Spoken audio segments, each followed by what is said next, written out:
Yo, how's it going everybody? It's Key back at it again with another Kingdom Hearts video. And today we're actually going to be looking at a new CBR article. For those who don't know, CBR is literally the worst place to go for any kind of article relating to gaming, anime, manga, anything nerd culture.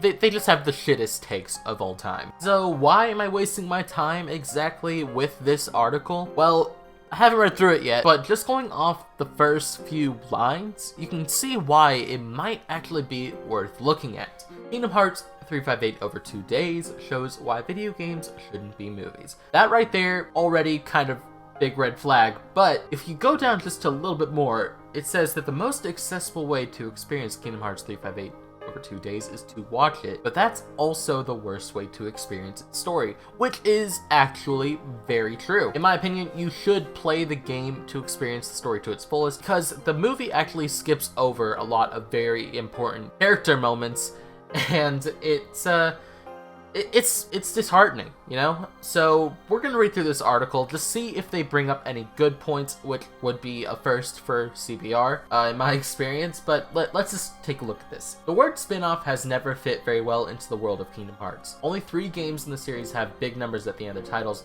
Okay, so far that's wrong. I mean, this article is literally about 358 over 2 days. That is literally the biggest number we've had. But that doesn't mean the rest can be skipped. Every story, no matter how slight it may seem, must be experienced in some way to appreciate the franchise's narrative in full. That's true. Alright. That only makes it more frustrating that one of the most compelling Kingdom Hearts stories is currently only accessible in its worst form. Okay, hold on now. That's kind of false, okay? I think that, you know, it can be said that the DS isn't the best system, but I also can completely disagree. I think it's a very valid way to play it. It's the only valid way to play it. And I enjoy it. I actually really enjoy the DS, and I enjoy how it plays. Kingdom Hearts 358 over 2 days, an entry taking place between Kingdom Hearts and Kingdom Hearts 2, was originally released on the Nintendo DS. The game follows the story of Roxas, series protagonist Sora's nobody, basically meaning a clone without a heart. Roxas is one of the most interesting characters in Kingdom Hearts canon. Born during Sora's minutes-long stint as a Heartless towards the end of Kingdom Hearts.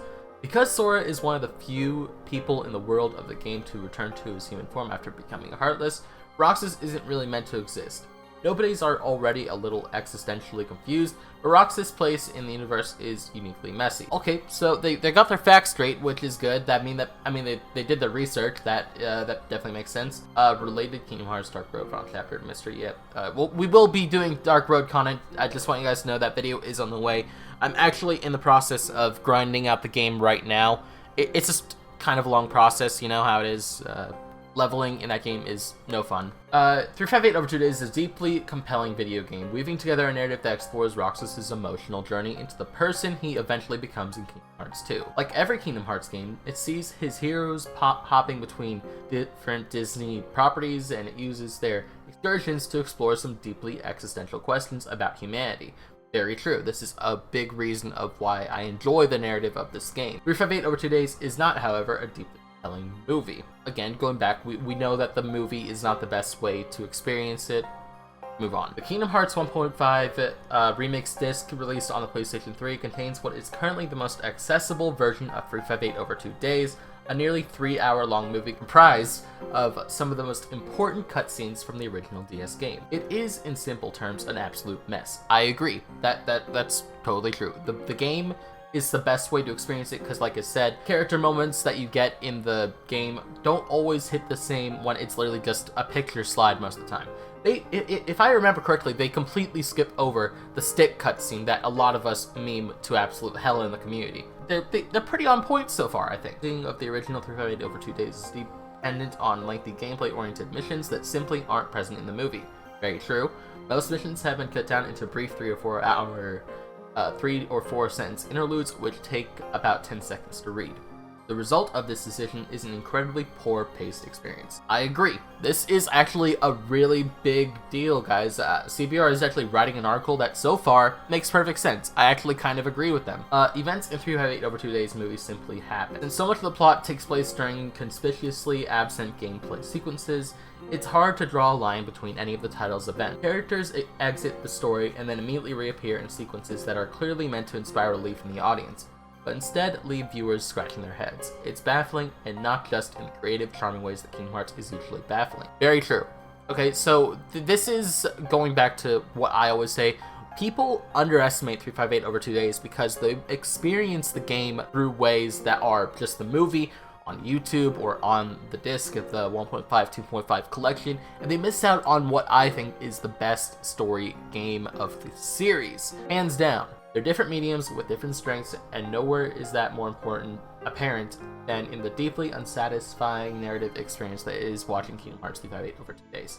And that's where the article ends. Honestly, not a bad take, but also I do think that Kingdom Hearts could exist as a film. It's just that when you just take cutscenes out of context, it doesn't really work. So in the end of the day, this article is very wrong, but it does raise some good points. Kingdom Hearts does have good story elements, man. It has some of the best storytelling I've ever seen from a video game, and 358 over 2 days as a movie would totally work if they just reworked the cutscenes and maybe animated the scenes that we skipped over, but it would take a long while. And if they did do an animated series of the game, I think it'd work better as a TV series rather than, you know, this. That's all I got for today. I know it's not exactly the best content, but I wanted to deep dive into this article, and if you want me to do more stuff like that, please tell me below. I will rip apart articles that you guys find disturbing. Join my Discord and shoot me a few Kingdom Hearts articles that you find absolutely baffling on how poorly written they are,